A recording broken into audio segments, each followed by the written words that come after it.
ನಮಸ್ಕಾರ ಸ್ನೇಹಿತರೆ, M K online ಸೇವರ್ಕೆ YouTube ಚಾನಲ್ಗೆ ನಿಮಗೆ ಸ್ವಾಗತ. ಸ್ನೇಹಿತರೆ, ಕೆ ಇ ಎ ಏನು ಕರ್ನಾಟಕ ಪರೀಕ್ಷಾ ಪ್ರಾಧಿಕಾರ ಅಂತ ನಾವು ಕರಿತೀವಿ. ಸೊ ದಿನಾಂಕ 21/2024 ಸೊ ಈ ಅಧಿಸೂಚನೆ ಬಿಟ್ಟಿದ್ದಾರೆ ಸ್ನೇಹಿತರೆ. ಏನಾಗಿರ್ಬೋದು ಈ ಹುದ್ದೆ? ಸೊ ಇದು ಕಂದಾಯ ಇಲಾಖೆಯಲ್ಲಿ ಖಾಲಿ ಇರುವಂಥ ಗ್ರಾಮ ಆಡಳಿತಾಧಿಕಾರಿ ಹುದ್ದೆ. ಸೊ ನಾವೇನಂತೀವಿ ಸ್ನೇಹಿತರೆ, ವಿಲೇಜ್ ಅಡ್ಮಿನಿಸ್ಟ್ರೇಟಿವ್ ಆಫೀಸರ್ ಅಂತ ಕರಿತೀವಿ.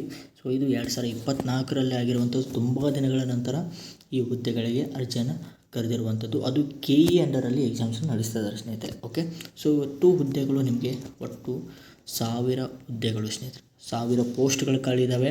ಸೊ ಇದಕ್ಕೆ ನಿಮ್ಮ ಫ್ರೆಂಡ್ಸ್ ಯಾರ್ಯಾರು just P U C pass ಆಗಿದ್ದರೆ ಸಾಕು. Okay, P U C pass ಆಗಿದ್ದರೆ ಸಾಕು. ಯಾವುದೇ ನೀವು ಡಿಪಾರ್ಟ್ಮೆಂಟ್ ಗೌರ್ಮೆಂಟ್ ಡಿಪಾರ್ಟ್ಮೆಂಟಲ್ಲಿ ಆಗಿರ್ಬೋದು ಅಥವಾ ಪ್ರೈವೇಟ್ ಡಿಪಾರ್ಟ್ಮೆಂಟಲ್ಲಿ ಓದ್ಕೊಳ್ಳಿ. ಸೊ ಜಸ್ಟ್ ನಿಮ್ಮ ಪಿ ಯು ಸಿ ಆಗಿರಬೇಕು. SSLC ನಡೆಯಲ್ಲ. ಓಕೆ, ಈಗಲೇ ಕಂಡೀಷನ್ ಹೇಳ್ತಾ ಇದ್ದೀವಿ. ಸೊ SSLC ಆಗಲ್ಲ. ನಂತರ ನೀವು ಪಿ ಯು ಸಿ ಆದಮೇಲೆ ನೀವು BCom ಮಾಡಿ, BA ಮಾಡಿ, ಆರ್ಟ್ಸ್ ಮಾಡಿ, ಇದು ಸಂಬಂಧ ಬರಲ್ಲ ಸ್ನೇಹಿತರೆ. ಜಸ್ಟ್ ನಿಮಗೆ ಇಲ್ಲಿ ಸೆಕೆಂಡ್ ಪಿ ಯು ಸಿ, 2ನೇ ಪಿ ಯು ಸಿ ಅಥವಾ ತಸ್ತಮಾನ ಹುದ್ದೆ ಅಂತ ಏನು ಕರಿತೀವಿ. ಸೊ ಹೆಚ್ಚು ಪಾಸ್ ಆಗಿರಬೇಕು. ಸೊ ಇದಕ್ಕೆ ಸಂಬಂಧಪಟ್ಟಂಥ ಅರ್ಜಿಯ ದಿನಾಂಕವನ್ನು, ಹಾಗೆ ಶೈಕ್ಷಣಿಕ ವಿದ್ಯಾರ್ಥಿ ಏನೇ ಆಗಿರಬೇಕು, ಪಿ ಯು ಸಿ ಅಂತ ಹೇಳಿದೆ ಆಲ್ರೆಡಿ. ಹಾಗೆ ಒಟ್ಟು ಹುದ್ದೆಗಳು ನಿಮಗೆ ಬಗ್ಗೆ ಹೇಳಿದೆ. ಹಾಗೆ ಒಟ್ಟು 1000 ಹುದ್ದೆಗಳು ಇದ್ದಾವೆ ಅನ್ನುವಂಥದ್ದು. ಸೊ ಹಾಗೆ ವೇತನ ಶ್ರೇಣಿ ಏನಾಗಿದೆ, ಮತ್ತು ಎಕ್ಸಾಮ್ ಪ್ಯಾಟರ್ನ್ ಹೇಗಿರುತ್ತೆ, ಮತ್ತು ಎಕ್ಸಾಮ್ ಯಾವಾಗಿರುತ್ತೆ ಅನ್ನುವಂಥದ್ದು ಕಂಪ್ಲೀಟಾಗಿ ಮಾಹಿತಿನ ಇಲ್ಲಿ ಕೊಡ್ತಾ ಹೋಗ್ತೀನಿ. ಸೊ ಯಾರೆಲ್ಲ ಹುದ್ದೆಗೆ ಅರ್ಜಿಯನ್ನು ಹಾಕ್ಬೋದು ಅನ್ನುವಂಥದ್ದು ಇಲ್ಲಿ ಪ್ರಮುಖವಾಗಿ ನೋಡ್ಕೊಳ್ಳಿ ಸ್ನೇಹಿತರೆ. ಓಕೆ, ಸೊ ಇಲ್ಲಿ ನಿಮ್ಮ ಫ್ರೆಂಡ್ಸ್ ಯಾರಾದರೂ ಪಿ ಯು ಸಿ ಪಾಸ್ ಆಗಿರೋರಿಗೆ ಈ ವಿಡಿಯೋನ ದಯವಿಟ್ಟು ಶೇರ್ ಮಾಡಿ ಅಂತ ಹೇಳಿ ಸ್ನೇಹಿತರೆ. ಸೊ ವಿಡಿಯೋನ ಕೊನೆವರೆಗೂ ನೋಡಿ, ಹಾಗೆ ಇಷ್ಟ ಆದರೆ ಲೈಕ್ ಮಾಡಿ, ಮತ್ತು ನಿಮ್ಮ ಫ್ರೆಂಡ್ಸ್ಗೆ ಶೇರ್ ಮಾಡಿ ಸ್ನೇಹಿತರೆ. ಓಕೆ, ಬನ್ನಿ ವಿಡಿಯೋನ ಸ್ಟಾರ್ಟ್ ಮಾಡೋಣ. ಹಾಗೆ ವಿಡಿಯೋನ ಯಾರೆಲ್ಲ ಮೊದಲೇ ಬಾರಿಗೆ ನೋಡ್ತಾ ಇದ್ರು, ನಮ್ಮ ಚಾನಲ್ನ ಸಬ್ಸ್ಕ್ರೈಬ್ ಆಗಿಲ್ಲ ಅಂದರೆ ಸಬ್ಸ್ಕ್ರೈಬ್ ಮಾಡಿಕೊಳ್ಳಿ ಸ್ನೇಹಿತರೆ. ಹಾಗೆ ಇಲ್ಲಿ ನಮ್ಮ ಟೆಲಿಗ್ರಾಮ್ ಚಾನಲ್ ಸ್ನೇಹಿತರೆ, ಅಲ್ಲಿ ಕೂಡ ನೀವು ಫಾಲೋ ಮಾಡ್ಕೋಬೋದು, SDFD ಟೀಮ್ಸ್ ಅಂತ. ಅಥವಾ ನೀವು ಏನಾದರೂ ಇನ್ಸ್ಟಾಗ್ರಾಮ್ ಯೂಸ್ ಮಾಡ್ತಾಯಿದ್ರಿ, ಇನ್ಸ್ಟಾಗ್ರಾಮಲ್ಲಿ ನಿಮಗೆ ಸರ್ಚ್ ಮಾಡಿದ್ರೆ ಸಿಗುತ್ತೆ SDFD ಟೀಮ್ಸ್ ಅಂತ. ಅಲ್ಲಿ ಕೂಡ ನೀವು ಫಾಲೋ ಮಾಡ್ಕೋಬೋದು. ಡಿಸ್ಕ್ರಿಪ್ಷನ್ ಲಿಂಕ್ನ ಕೊಟ್ಟಿರ್ತೀನಿ. ಸೊ ನಮ್ಮ ಟೆಲಿಗ್ರಾಮಲ್ಲಿ ಸ್ನೇಹಿತರೆ ನಿಮಗೆ 6 to 10 okay 6 to 10 NCERT Kannada ಮತ್ತು ಇಂಗ್ಲೀಷ್ ಪುಸ್ತಕಗಳು ಸಿಗ್ತವೆ. ಹಾಗೆ ಫಸ್ಟ್ ಪಿ ಯು ಸಿ ಮತ್ತು ಸೆಕೆಂಡ್ ಪಿ ಯು ಸಿ ಸಂಬಂಧಪಟ್ಟಂಥ ಪುಸ್ತಕಗಳು ನಿಮಗೆ ಫ್ರೀಯಾಗಿ ಅಪ್ಲೋಡ್ ಮಾಡಿದ್ದೀವಿ. ಯಾರೆಲ್ಲ ನಿಮಗೆ ಪುಸ್ತಕ ಬೇಕಂತಿರೋ, ಸೊ ನಮ್ಮ ಟೆಲಿಗ್ರಾಮ್ನ ಓಪನ್ ಮಾಡ್ಕೊಳ್ಳಿ. ಮೇಲೆ ಕಾಣ್ತಿರುವಂಥ ಪಿನ್ ಮೇಲೆ ಕ್ಲಿಕ್ ಮಾಡ್ತಾ ಹೋಗಿ. ಸೊ ಇಲ್ಲಿ ಪಿನ್ ಐಕಾನ್ ಅಂತ ನಾವು ಇಲ್ಲಿ ಸೆಲೆಕ್ಟ್ ಮಾಡಿರ್ತೀವಿ. ಓಕೆ, ಚಾನಲಲ್ಲಿ. ಸೊ SDFD ಟೀಮ್ಸ್ ಅಂತ ಇದೆ. ಸೊ ಅಲ್ಲಿ ಕ್ಲಿಕ್ ಮಾಡ್ತಾ ಹೋದರೆ ನಿಮಗೆ NCERT ಪುಸ್ತಕಗಳು ಸಿಗ್ತವೆ, ಮತ್ತು ಓಲ್ಡ್ ಕ್ವಶನ್ ಪೇಪರ್ಗಳು ನಿಮಗೆ ಸಿಗ್ತವೆ ಸ್ನೇಹಿತರೆ. ಸೊ ಅಲ್ಲಿ ನಿಮಗೆ SDFD ಆಗಿರ್ಬೋದು, PD ಆಗಿರ್ಬೋದು, KPSC ಗ್ರೂಪ್ ಸಿಗೆ ಸಂಬಂಧಪಟ್ಟಂಥ ಎಕ್ಸಾಮ್ಗೆ ಸಂಬಂಧಪಟ್ಟಂಥ ಕ್ವಶನ್ ಪೇಪರ್ಗಳನ್ನ ನಾವು ಆಲ್ರೆಡಿ ಅಪ್ಲೋಡ್ ಮಾಡಿದ್ದೀವಿ. ಸೊ ಹೋಗಿ ನೋಡ್ಕೊಳ್ಳಿ ಸ್ನೇಹಿತರೆ. ಬನ್ನಿ ನೋಡೋಣ ಈಗ ನೆಕ್ಸ್ಟ್ ವಿಡಿಯೋನ ಕಂಟಿನ್ಯೂ ಮಾಡೋಣ. ಓಕೆ, ಇಲ್ಲಿ ಕರ್ನಾಟಕ ಸರ್ಕಾರ ಕಂದಾಯ ಇಲಾಖೆಯಲ್ಲಿ ಖಾಲಿ ಇರುವ ಉಳಿಕೆ ಮೂಲ ವೃಂದ ಹಾಗೂ ಕಲ್ಯಾಣ ಕರ್ನಾಟಕ ವೃಂದದಲ್ಲಿರುವಂಥ ನೋಡಿ, ಇಲ್ಲಿ ಪ್ರಮುಖವಾಗಿ ಮೂಲ ವೃಂದದಲ್ಲಿ ಡಿವೈಡ್ ಮಾಡಿದ್ದಾರೆ. ಸೊ ಅದರ ಬಗ್ಗೆ ನಾವು ನೆಕ್ಸ್ಟ್ ನೋಡ್ತಾ ಹೋಗೋಣ. ಕಲ್ಯಾಣ ಕರ್ನಾಟಕಕ್ಕೆ ಸಂಬಂಧಪಟ್ಟದ್ದು. ಸೊ ಈ ಎರಡು ಸೇರಿ ನಿಮಗೆ ಒಟ್ಟು 1000 ಹುದ್ದೆಗಳ ಅರ್ಜಿನ ಇಲ್ಲಿ ಕರೆಯಲಾಗಿದೆ ಸ್ನೇಹಿತರೆ. ನೇರ ನೇಮಕಾತಿ ಸಂಬಂಧ ಕರ್ನಾಟಕ ಪರೀಕ್ಷಾ ಪ್ರಾಧಿಕಾರ ಆನ್ಲೈನ್ ಮುಖಾಂತರ ಅರ್ಜಿಯನ್ನು ಆಹ್ವಾನಿಸಲಾಗಿದೆ. ಸೊ ಇದು ನಿಮಗೆ ದಿನಾಂಕ ಇಲ್ಲಿ 4/3/2024 ಓಕೆ ಕೊಟ್ಟಿದ್ದರು ಸ್ನೇಹಿತರೆ. ಸೊ ಇದು ಇನ್ನೂ ಕೂಡ ಲಿಂಕ್ ಓಪನ್ ಆಗಿಲ್ಲ. ಸೊ ಇದರ ಬಗ್ಗೆ ಇನ್ನೂ ಅಪ್ಡೇಟ್ಸ್ ಏನೂ ಬಂದಿಲ್ಲ ಸ್ನೇಹಿತರೆ. ಅಪ್ಡೇಟ್ಸ್ ಏನಾದ್ರು ಬಂದರೆ ನಿಮಗೆ ಇಲ್ಲಿ ನಾವು ಅಪ್ಡೇಟ್ ಕೊಡ್ತಾ ಹೋಗ್ತೀವಿ. ನಮ್ಮ ಚಾನಲ್ನ ನೋಡ್ತಾ ಇರಿ ಸ್ನೇಹಿತರೆ. ಸೊ ಆವಾಗವಾಗ ke.kr.nic.in ವೆಬ್ಸೈಟ್ಗೆ ನೀವು ವಿಸಿಟ್ ಮಾಡ್ತಾ ಇರಿ ಅಂತ ಹೇಳ್ತಾ, ಸೊ ಇಲ್ಲಿ ನೋಡ್ತಾ ಹೋಗೋಣ. ಗ್ರಾಮ ಆಡಳಿತಾಧಿಕಾರಿ.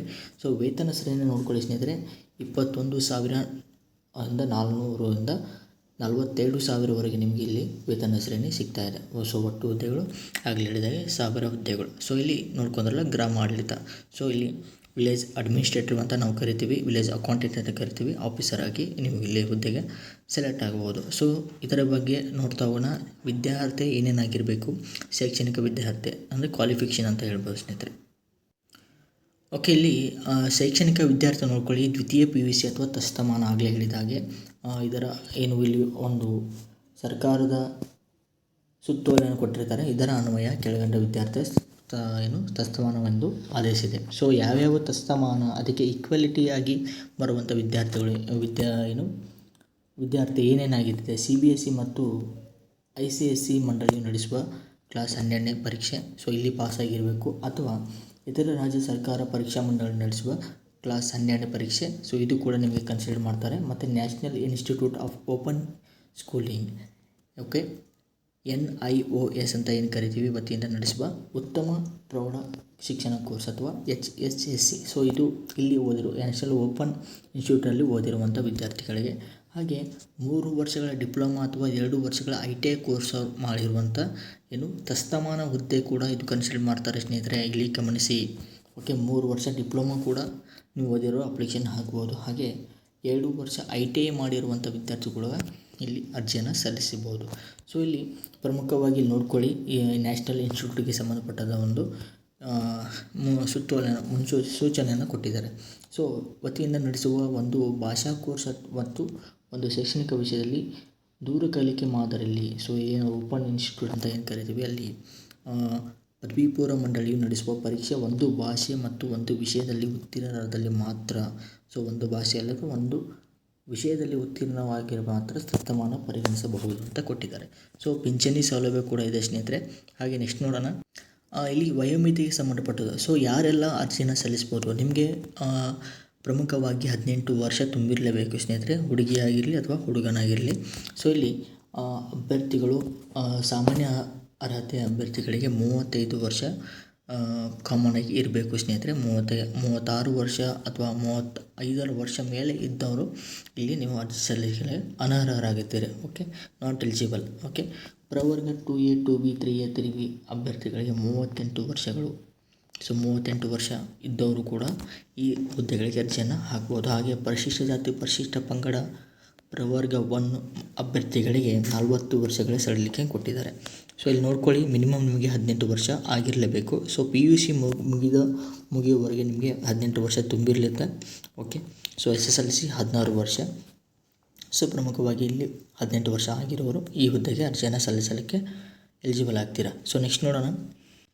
ಸೊ ಎಲ್ಲ ತಿಳ್ಕೊಂಡಾದ್ಮೇಲೆ ಇನ್ನು ಅರ್ಜಿಯನ್ನು ಸಲ್ಲಿಸುವ ವಿಧಾನ ಯಾವ ರೀತಿ ಇರುತ್ತೆ. ಸೊ ಇಲ್ಲಿ ನಾನು ಆಲ್ರೆಡಿ ಹೇಳಿದೆ ಸ್ನೇಹಿತರೆ, ಇದನ್ನು ಸರ್ಚ್ ಮಾಡಿ ನೀವು KEA.KR.NIC.in ಆ್ಯಕ್ಚುಲಿ ನೀವು ಡೈರೆಕ್ಟ್ ಸರ್ಚ್ ಮಾಡಿದ್ರೆ ಸಿಗುತ್ತೆ ನಿಮಗೆ KEA.KR.NIC.in ಅಂತ, ಅಥವಾ ನೀವು KEA ವೆಬ್ಸೈಟಿಂದ ಸರ್ಚ್ ಮಾಡಿದ್ರು ಫಸ್ಟಿಗೆ ಲಿಂಕ್ ಬರುತ್ತೆ ಸ್ನೇಹಿತರೆ, ಅಲ್ಲಿ ಮೇಲೆ ಕ್ಲಿಕ್ ಮಾಡ್ಕೊಂಡು ನೇಮಕಾತಿ ಯಾವ ರೀತಿ ಅಲ್ಲಿ ಸಿಂಬಲ್ನ ಕೊಟ್ಟಿರ್ತಾರೆ, ಅಥವಾ ನೀವು ಅಲ್ಲಿ ಐಡೆಂಟಿಟಿ ಮಾಡೋದಕ್ಕೆ ಗ್ರಾಮ ಆಡಳಿತ ನೇಮಕಾತಿ ಅಂತ ಕೊಟ್ಟಿದೆ. ಸೊ ಅಲ್ಲಿ ನೀವು ಹೋಗಿ ನೀವು ಅಪ್ಲಿಕೇಶನ್ನ ಕೊಡ್ಬೋದು ಸ್ನೇಹಿತರೆ, ನೇಮಕಾತಿ ವಿಭಾಗದಲ್ಲಿ.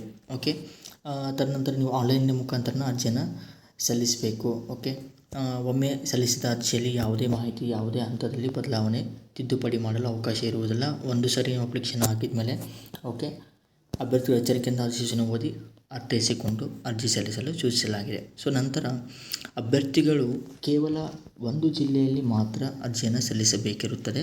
ಒಂದಕ್ಕಿಂತ ಹೆಚ್ಚು ಅರ್ಜಿ ಸಲ್ಲಿಸಿದಲ್ಲಿ ಸ್ಪರ್ಧಾತ್ಮಕ ಪರೀಕ್ಷೆ ಬರೆಯಲು ಬಳಸಲಾದ ಅರ್ಜಿಯನ್ನು ಮಾತ್ರ ಪರಿಗಣಿಸಲಾಗುವುದು, ಹಾಗೂ ಸದರಿ ಅರ್ಜಿಯಲ್ಲಿ ಕೋರಲಾದ ಒಂದು ಜಿಲ್ಲೆಗೆ ಮಾತ್ರ ಪರಿಗಣಿಸಲಾಗುವುದು. ಅರ್ಜಿಯಲ್ಲಿನ ಯಾವುದೇ ಮಾಹಿತಿಯನ್ನು ಯಾವುದೇ ಹಂತದಲ್ಲಿ ಬದಲಾವಣೆ ತಿದ್ದುಪಡಿ ಮಾಡಲು ಅವಕಾಶ ಇರುವುದಿಲ್ಲ. ಸೊ ಇಲ್ಲಿ ನೋಡಿ, ನೀವು ಒಂದಕ್ಕಿಂತ ಹೆಚ್ಚು ಹುದ್ದೆಗಳ ಅರ್ಜಿಯನ್ನು ಸಲ್ಲಿಸಿರ್ತೀರ. ಸೊ ಅಲ್ಲಿ ನೀವು ಅಪ್ಲಿಕೇಶನ್ ಫೀನು ಕಟ್ಟಬೇಕಾಗುತ್ತೆ. ಸೊ ಸುಮ್ಮನೆ ವೇಸ್ಟು. ಸೊ ಮತ್ತು ಒಂದು ಸರಿ ಅಪ್ಲಿಕೇಶನ್ನ ಸರಿಯಾಗಿ ಫಿಲ್ ಮಾಡಿದ್ದಲ್ಲಿ ಅಥವಾ ನೀವೇನೋ ಮಿಸ್ಟೇಕ್ ಮಾಡಿದ್ದಲ್ಲಿ ತಿದ್ದುಪಡಿ ಮಾಡಲು ಅವಕಾಶ ಇರುವುದಿಲ್ಲ. ಮತ್ತೆ ಹೊಸ ಅರ್ಜಿನ ಹಾಕಬೇಕು. ಹೊಸ ಅರ್ಜಿ ಹಾಕಬೇಕಾದ್ರೆ ಮತ್ತೆ ನೀವು ರೀಪೇಮೆಂಟ್ ಮಾಡಬೇಕಾಗುತ್ತೆ. ಓಕೆ, ರೀಪೇಮೆಂಟ್ ಆದಮೇಲೆ ನಿಮಗೆ 2ನೇ ಸತಿ ಯಾವುದು ಅಪ್ಲಿಕೇಶನ್ ಹಾಕಿರ್ತೀರ ಅದು ನಿಮಗೆ ಕನ್ಸಿಡರ್ ಮಾಡ್ತಾರೆ ಸ್ನೇಹಿತರೆ. ಓಕೆ, ಸೊ ನೆಕ್ಸ್ಟು ಇಲ್ಲಿ ಆನ್ಲೈನ್ ಮುಖಾಂತರ ಅರ್ಜಿ ಸಲ್ಲಿಸುವ ಪ್ರಾರಂಭ ದಿನಾಂಕ ನೋಡ್ಕೊಳ್ಳಿ, 4/3/2024. ಸೊ ಇದು ಮೊನ್ನೆ ನೋಡಿರುವಂಥ ನೋಟಿಫಿಕೇಷನ್ ಆಗಿತ್ತು. ಸೊ ಇನ್ನೂ KE ವೆಬ್ಸೈಟ್ನಲ್ಲಿ ಅಪ್ಡೇಟ್ ಕೊಟ್ಟಿಲ್ಲ. ಸೊ ಏನೇನು ಅಪ್ಡೇಟ್ ಕೊಟ್ಟರೆ ನಮ್ಮ ಚಾನಲಲ್ಲಿ ಅಪ್ಡೇಟ್ ಮಾಡ್ತೀವಿ, ಮತ್ತು ನಮ್ಮ ಟೆಲಿಗ್ರಾಮ್ ಮತ್ತು ಇನ್ಸ್ಟಾಗ್ರಾಮಲ್ಲಿ ಫಾಲೋ ಮಾಡ್ತೀವಿ. ಆನ್ಲೈನ್ ಮುಖಾಂತರ ಅರ್ಜಿ ಸಲ್ಲಿಸುವ ಕೊನೆಯ ದಿನಾಂಕ ನೋಡ್ಕೊಳ್ಳಿ ಸ್ನೇಹಿತರೆ, 3/4/2024 ರಾತ್ರಿ 11:50. ಸೊ 3 ಮತ್ತು 4ನೇ ಡೇಟಿಗೆ ನೀವು ಅರ್ಜಿಯನ್ನು 1 ತಿಂಗಳ ಕಾಲಾವಕಾಶನ ಕೊಟ್ಟಿದ್ದಾರೆ. ಸೊ 4/4ಕ್ಕೆ ನೀವು ಅರ್ಜಿಯನ್ನು ಸಲ್ಲಿಸಲಿಕ್ಕೆ ಆಗಲ್ಲ ಸ್ನೇಹಿತರೆ, 3/4. ಸೊ ಮುಂದಿನ ತಿಂಗಳಲ್ಲಿ ಓಕೆ, ಏಪ್ರಿಲ್ 3 ಡೇಟ್ ಕೊನೆಯದಾಗಿರುತ್ತೆ. ಸೊ ಆದಷ್ಟು ಬೇಗೆಲ್ಲ ಅರ್ಜಿಯನ್ನು ಸಲ್ಲಿಸಿ. ಸೊ ಅರ್ಜಿಯನ್ನು ಸಲ್ಲಿಸುವಂಥ ದಿನಾಂಕನ ವಿಸ್ತರಣೆ ಮಾಡ್ತಾರೆ, ಯಾಕಂದರೆ 4/3 ಕೊಟ್ಟಿದ್ದಾರಲ್ಲ. ಸೊ ಇನ್ನೂ ಇವತ್ತು 5 ಸ್ನೇಹಿತರೆ.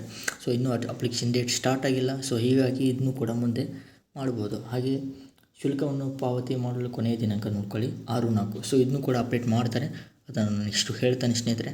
ಸೊ ನೆಕ್ಸ್ಟ್ ನೋಡ್ಕೊಳ್ಳಿ, ಇಲ್ಲಿ ಅರ್ಜಿ ಶುಲ್ಕ ನೋಡ್ಕೊಳ್ಳಿ ಸ್ನೇಹಿತರೆ. ಸಾಮಾನ್ಯ ಅರ್ಹತೆ 2A 2B 3A 3B ಪ್ರವರ್ಗ ವಿದ್ಯಾರ್ಥಿಗಳಿಗೆ 750 ರೂಪಾಯಿಗಳನ್ನು ಇಲ್ಲಿ ಅರ್ಜಿ ಶುಲ್ಕವನ್ನು ಮಾಡಿದ್ದಾರೆ. ಪಾವತಿಸಿದ ಶುಲ್ಕವನ್ನು ಹಿಂದಿರುಗಿಸಲಾಗುವುದಿಲ್ಲ. ಸೊ ಅದಕ್ಕೆ ನಿಮಗೆ ಹೇಳಿದ ಆಲ್ರೆಡಿ ಅಪ್ಲಿಕೇಶನ್ ಹಾಕಬೇಕಾದ್ರೆ ಒಂದು ಸರಿ ಕಂಪ್ಲೀಟಾಗಿ ನೋಡಿಕೊಂಡು ಅರ್ಜಿಯನ್ನು ಸಲ್ಲಿಸಿ. ಸೊ ಪರಿಶಿಷ್ಟ ಜಾತಿ ಪರಿಶಿಷ್ಟ ಪಂಗಡ ಪ್ರವರ್ಗ ಮಾಜಿ ಸೈನಿಕ ಮತ್ತು ವಿಕಲಚೇತನ ಅಭ್ಯರ್ಥಿಗಳಿಗೆ 500 ರೂಪಾಯಿ ಹುದ್ದೆಯ ಅರ್ಜಿಯನ್ನು ಇಲ್ಲಿ ದೃಢೀಕರಿಸಲ್ಪಟ್ಟಿದ್ದಾರೆ. ಸೊ ನೆಕ್ಸ್ಟು ವಿಕಲಚೇತನ ಅಭ್ಯರ್ಥಿಗಳಿಗೆ ಶುಲ್ಕ ವಿನಾಯಿತಿ ಇದೆ.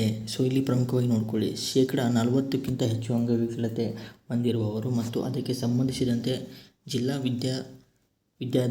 ವೈದ್ಯಾಧಿಕಾರಿಗಳಿಂದ ಪ್ರಮಾಣ ಪತ್ರ ಹೊಂದಿರುವುದು ಇಲ್ಲಿ ಪ್ರಮುಖವಾಗಿರುತ್ತೆ ಸ್ನೇಹಿತರೆ. ಸೊ ಇಲ್ಲಿ 40% ಹೆಚ್ಚು ನೀವೇನಾದ್ರು ಅಂಗವಿಕಲತೆಯನ್ನು ಹೊಂದಿದರೆ ಇಲ್ಲಿ ಶುಲ್ಕ ವಿನಾಯಿತಿನ ಕಂಪ್ಲೀಟಾಗಿ ಶುಲ್ಕ ವಿನಾಯಿತಿನ ಕೊಡ್ತಾರೆ ಸ್ನೇಹಿತರೆ. ಸೊ ಇಲ್ಲಿ ನೀವು 500 ರೂಪಾಯಿ ತುಂಬ ಬದಲು ಇನ್ನೂ ಕಮ್ಮಿ ಆಗುತ್ತೆ ಅನ್ಕೊತೀನಿ ಮೇ ಬಿ. ಸೊ ಇದನ್ನು ನೋಡ್ಕೊಳ್ಳಿ. ಹಾಗೆ ಸ್ಪರ್ಧಾತ್ಮಕ ಪರೀಕ್ಷಾ ವಿಧಾನ ಇಲ್ಲಿ ನೋಡ್ಕೊಳ್ಳಿ ಸ್ನೇಹಿತರೆ. ಮೇಲ್ಕಂಡ ಹುದ್ದೆಗಳಿಗೆ ಸ್ಪರ್ಧಾತ್ಮಕ ಪರೀಕ್ಷೆ ಆಫ್ಲೈನ್ OMR ಮಾದರಿ. ಸೊ ಈಗ SSC ಎಕ್ಸಾಮ್ಸ್ಗಳೆಲ್ಲ ನಿಮಗೆ ಆನ್ಲೈನ್ ಮುಖಾಂತರ ನಡೆಸ್ತಾರೆ. SSC GD ಬರೆದಿರೋರು ಗೊತ್ತಾಗುತ್ತೆ. ಸೊ ಇದು ಕೂಡ ಆಫ್ಲೈನ್ ಮುಖಾಂತರ ಇರುತ್ತೆ. OMR ಶೀಟು OMR ಶೀಟ್ನ ಯಾವ ರೀತಿ ಫಿಲ್ ಮಾಡಬೇಕು ಅನ್ನೋದನ್ನು ಆಲ್ರೆಡಿ ಒಂದು ವೀಡಿಯೋ ಮಾಡಿದ್ದೀನಿ. ಮೇಲೆ ಕಾಣ್ತಿರುವಂಥ ಐ ಬಟನ್ ಮೇಲೆ ಕ್ಲಿಕ್ ಮಾಡಿ ಅಥವಾ ನಮ್ಮ ಪೇಜಲ್ಲಿ ನಿಮಗೆ ಸಿಗುತ್ತೆ ಅಥವಾ ಡಿಸ್ಕ್ರಿಪ್ಷನ್ ಲಿಂಕ್ನ ಕೊಟ್ಟಿರ್ತೀನಿ OMR sheet how to fill ಅಂತ. ಅದನ್ನ ನೋಡ್ಕೊಳ್ಳಿ ಸ್ನೇಹಿತರೆ. ಯಾರ್ಯಾರು ಎಕ್ಸಾಮ್ಸ್ನ ಬರೀತಿದ್ರು ಮೊದಲೇ ಬಾರಿಗೆ, ಸೊ ಅವರಿಗೆ ಹೆಲ್ಪ್ ಆಗಲಿ ಅಂತ ವೀಡಿಯೋನ ಮಾಡಿದ್ದೀವಿ. ಅದನ್ನ ಕೂಡ ನೀವು ನೋಡ್ಕೊಳ್ಳಿ ಸ್ನೇಹಿತರೆ. ಸೊ ನೆಕ್ಸ್ಟ್ ನೋಡೋಣ. ಸೊ ಇನ್ನೊಂದು ಪ್ರಮುಖವಾಗಿ ಸ್ಪರ್ಧಾತ್ಮಕ ಪರೀಕ್ಷೆಗಳನ್ನು ಎಲ್ಲಿ ನಡೆಸ್ತಾರೆ ಅನ್ನೋದನ್ನು ಎಲ್ಲರೂ ಕೇಳ್ತಿರ್ತಾರೆ. ಸೊ ರಾಜ್ಯದ ಎಲ್ಲ ಜಿಲ್ಲಾ ಕೇಂದ್ರಗಳಲ್ಲಿ ನಡೆಸಲಾಗುವುದು. ಸೊ ಆಲ್ರೆಡಿ ಅವ್ರು ಹೇಳಿಬಿಟ್ಟಿದ್ದಾರೆ. ಸೊ ನಿಮ್ಮ ಎಕ್ಸಾಮ್ಸ್ ಇದೇ ಕೇಂದ್ರದಲ್ಲಿ ಬರುತ್ತೆ ಅಂತ ಹೇಳೋಕ್ಕಾಗಲ್ಲ. ಸೊ ನೀವು ಬೆಳಗಾಂ ಹಾಕಿದರೆ ಬೆಂಗಳೂರು ಬರ್ಬೋದು ಅಥವಾ ನೀವು ಬೆಂಗಳೂರು ಹಾಕಿದರೆ ಬೆಳಗಾಂ ಬರ್ಬೋದು. ಆಡಳಿತಾತ್ಮಕ ಉದ್ದೇಶದಿಂದ ಎಲ್ಲ ಪರೀಕ್ಷಾ ಕೇಂದ್ರಗಳ ಬದಲಾವಣೆಯು ಷರತ್ತಿಗೆ ಒಳಪಟ್ಟಿರುತ್ತದೆ. ಅಭ್ಯರ್ಥಿಗಳಿಗೆ ಪರೀಕ್ಷೆ ಪ್ರವೇಶ ಪತ್ರಗಳನ್ನು ಪ್ರಾಧಿಕಾರ ವೆಬ್ಸೈಟಲ್ಲಿ ಕೊಡ್ತಾರೆ. ಅದನ್ನು ಕೂಡ ನಾನು ಇಷ್ಟು ಹೇಳ್ತೀನಿ ಸ್ನೇಹಿತರೆ.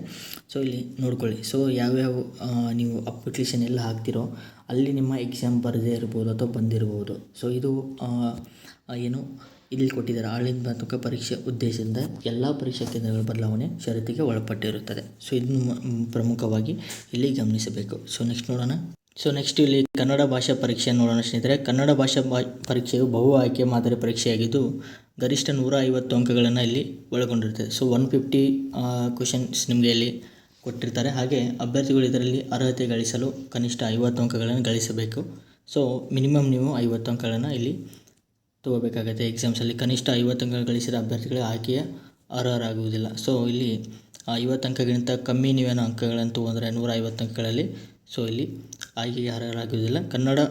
ಕಡ್ಡಾಯ ಕನ್ನಡ ಭಾಷಾ ಪರೀಕ್ಷೆಯಲ್ಲಿ ಪಡೆದ ಅಂಕಗಳನ್ನು ಹುದ್ದೆಗಳ ಆಯ್ಕೆಗೆ ಪರಿಗಣಿಸುವುದು. ಸೊ ಇಲ್ಲಿ ಆಲ್ರೆಡಿ ಒಂದು ಎಕ್ಸಾಮ್ಸ್ ನಡೀತಾರೆ ಸ್ನೇಹಿತರೆ ಕನ್ನಡ ಕಡ್ಡಾಯ ಪರೀಕ್ಷೆಯಲ್ಲಿ. ಸೊ ಇಲ್ಲಿ ನೀವೇನಾದ್ರು ಅಂಕಗಳನ್ನು ತೊಗೊಂಡ್ರೆ ಅದು ನಿಮಗೆ ಹುದ್ದೆಗಳಿಗೆ ಆಯ್ಕೆಗೆ ಪರಿಗಣಿಸಲಾಗುವುದಿಲ್ಲ ಅಂತ ಕೊಟ್ಟಿದ್ದಾರೆ. ಸೊ ನೆಕ್ಸ್ಟ್ ನೋಡೋಣ. ಇಲ್ಲಿ ಗ್ರಾಮ ಆಡಳಿತಾಧಿಕಾರಿಗೆ ಸಂಬಂಧಪಟ್ಟಂತೆ ಇಲ್ಲಿ ಪೇಪರ್ 1 ಮತ್ತು ಪೇಪರ್ 2ಗೆ ಸಂಬಂಧಪಟ್ಟ ವಿಷಯ ನೋಡ್ಕೊಂಡು ಸ್ನೇಹಿತರೆ. ಪ್ರಚಲಿತ ಘಟನೆಗಳಿಗೆ ಸಂಬಂಧಿಸಿದ ಸಾಮಾನ್ಯ ಜ್ಞಾನದ ವಿಷಯಗಳನ್ನು ಇಲ್ಲಿ ಓದಬೇಕಾಗುತ್ತೆ. ಹಾಗೆ ದೈನಂದಿನ ಗ್ರಹಿಕೆಯ ವಿಷಯಗಳು, ಹಾಗೆ ಭಾರತದ ಸಂವಿಧಾನದ ಸ್ಥೂಲ ನೋಟನ. ಸೊ ಇಲ್ಲಿ ಇಂಡಿಯನ್ ಕಾನ್ಸ್ಟಿಟ್ಯೂಷನ್ ಬಗ್ಗೆ ಕೇಳ್ತಾರೆ. ಹಾಗೆ ವಿಶೇಷವಾಗಿ ಕರ್ನಾಟಕಕ್ಕೆ ಸಂಬಂಧಿಸಿದ ಭಾರತದ ಇತಿಹಾಸ, ಹಾಗೆ ಕರ್ನಾಟಕಕ್ಕೆ ಸಂಬಂಧಿಸಿದ ಭಾರತದ ಭೂಗೋಳ ವಿಷಯಗಳಲ್ಲಿ ಎಕ್ಸಾಮ್ಸಲ್ಲಿ ಕೇಳ್ತಾರೆ. ಹಾಗೆ ರಾಜ್ಯ ಮತ್ತು ಪ್ರಾದೇಶಿಕ ಆಡಳಿತ ಕುರಿತು ವಿಷಯಗಳು, ಗ್ರಾಮೀಣಾಭಿವೃದ್ಧಿ ಮತ್ತು ಪಂಚಾಯತ್ ರಾಜ್ಯ ಸಂಸ್ಥೆಗಳು ಮತ್ತು ಗ್ರಾಮೀಣ ಸಹಕಾರ ಸಂಸ್ಥೆಗಳ ಸಂಬಂಧಿಸಿದಂತೆ ಉಪಕ್ರಮಗಳನ್ನು ಒಳಗೊಂಡಂತೆ ಮತ್ತು ಕರ್ನಾಟಕ ಆರ್ಥಿಕತೆಯ ಅಭಿವೃದ್ಧಿ ಕುರಿತು ವಿಷಯಗಳನ್ನು ಇಲ್ಲಿ ಎಕ್ಸಾಮ್ಸಲ್ಲಿ ಕೇಳ್ತಾರೆ. ಹಾಗೆ ಕರ್ನಾಟಕದ ಪರಿಸರ ಸಂಬಂಧಿ ಸಮಸ್ಯೆಗಳು ಮತ್ತು ಅಭಿವೃದ್ಧಿ ಕುರಿತು ವಿಷಯಗಳು. ಸೊ ಇದು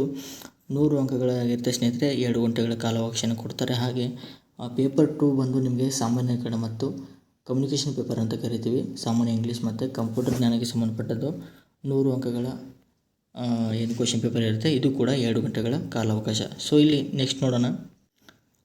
ಸೊ ಇಲ್ಲಿ ಪ್ರಮುಖವಾಗಿ ಎಲ್ಲರೂ ಕೇಳ್ತಿರ್ತಾರೆ ನೆಗೆಟಿವ್ ಇರುತ್ತಾ ಅಂತ. ಸೊ ಇಲ್ಲಿ ನೆಗೆಟಿವ್ ಕೂಡ ಕೊಟ್ಟಿದ್ದಾರೆ ಸ್ನೇಹಿತರೆ. ಸೊ 4 ತಪ್ಪು ಉತ್ತರಗಳಿಗೆ ನಿಮ್ಮ 1 ಮಾರ್ಕ್ಸನ್ನು ನೆಗೆಟಿವ್ ಆಗಿ ತೊಗೊತಾರೆ. ಸೊ ಸರಿಯಾದ ಉತ್ತರಗಳಲ್ಲಿ. ಸೊ ಆದ ನಂತರ ಇಲ್ಲಿ ಕನಿಷ್ಠ 30 ಅಂಕಗಳನ್ನು ಗಳಿಸಲು ಕಡ್ಡಾಯವಾಗಿರುತ್ತೆ. ಸೊ ಇಷ್ಟು ಮಾಹಿತಿಯಾಗಿರುತ್ತೆ ಸ್ನೇಹಿತರೆ ವಿಲೇಜ್ ಅಡ್ಮಿನಿಸ್ಟ್ರೇಟಿವ್ ಆಫೀಸರ್ಗೆ ಸಂಬಂಧಪಟ್ಟದ್ದು.